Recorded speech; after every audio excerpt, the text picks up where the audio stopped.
kết nề. Ôi đẹp thế như sắc màu hoa champa, Việt Lào anh em tình nghĩa sao như kiều lầu. Lào Việt Nam mình sát son như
đường xa chân mùa này đẹp lắm.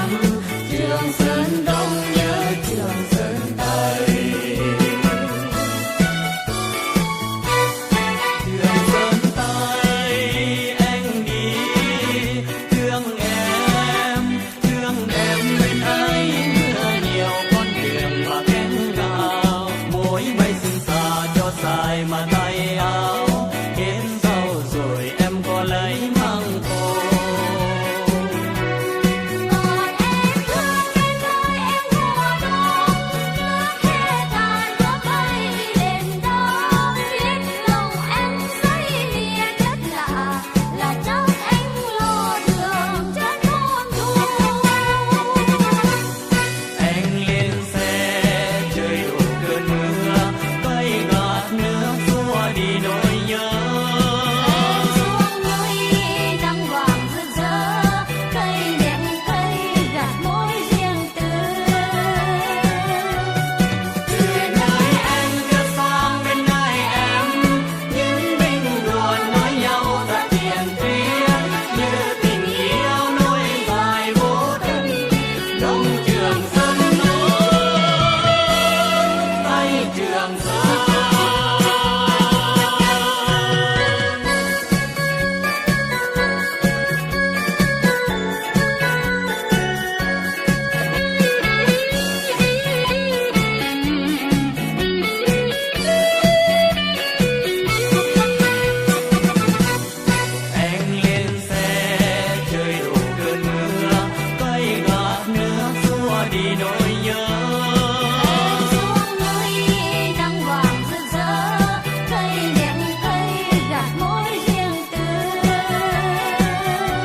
สาวนา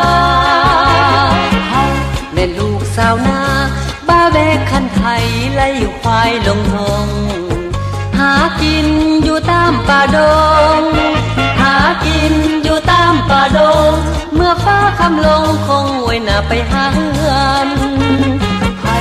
ว่าอยู่บ้านนาน้ำซื่นจิตใจหรือว่าเพียวไก่ยาบ้านนามีข้าวมีปลาบ้านนามีข้าวมีปลาแม่นเพียงนามุงยาลมพัดเย็นสบายเย็นสบายเย็นสบายสาวนาเย็นสบายเย็นสบายสาวนายามสายนั่งลังควายบักดอนขับกาบขับก่อนก่อนลำเป่าแคน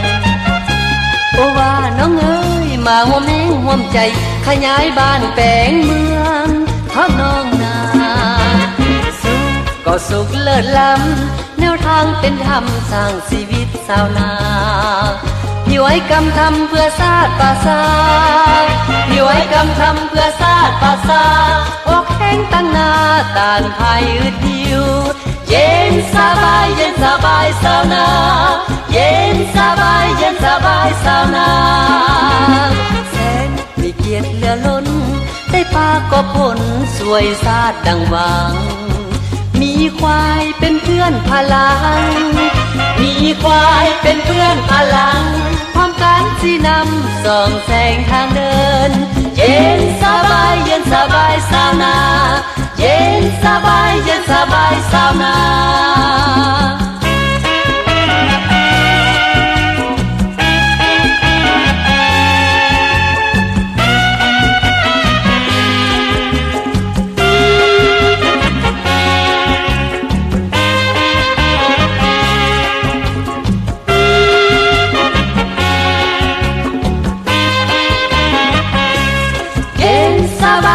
สบายสาวนาเย็นสบายเย็นสบายสาวนาแม่ลูกสาวนาบ้าแบกคันไทยไล่ควายลงทงหากินอยู่ตามป่าดงหากินอยู่ตามป่าดงเมื่อฟ้าคำลงคงเว้นหน้าไปหาเฮือนไผว่าอยู่บ้านนาน้ำซื่นจิตใจหรือว่าเพียวกายยาบ้านนามีข้าวมีปลาบ้านนามีข้าวมีปลาแม่นเพียงนามุงยาลมพัดเย็นสบายเย็นสบายเย็นสบายสาวนาเย็นสบายเย็นสบายสาวนาแสนมีเกียรติเหลือล้นได้ปากบผลสวยชาติดังบังมีควายเป็นเพื่อนพลังมีควายเป็นเพื่อนพลังป้องกันสีนำส่องแสงทางเดิน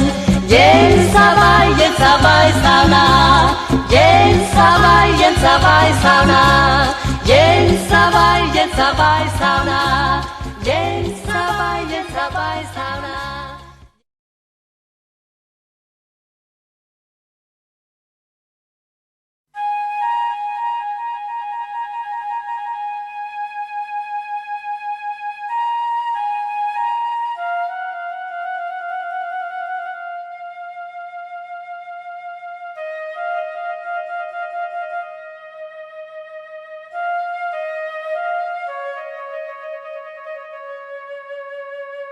Mm-hmm.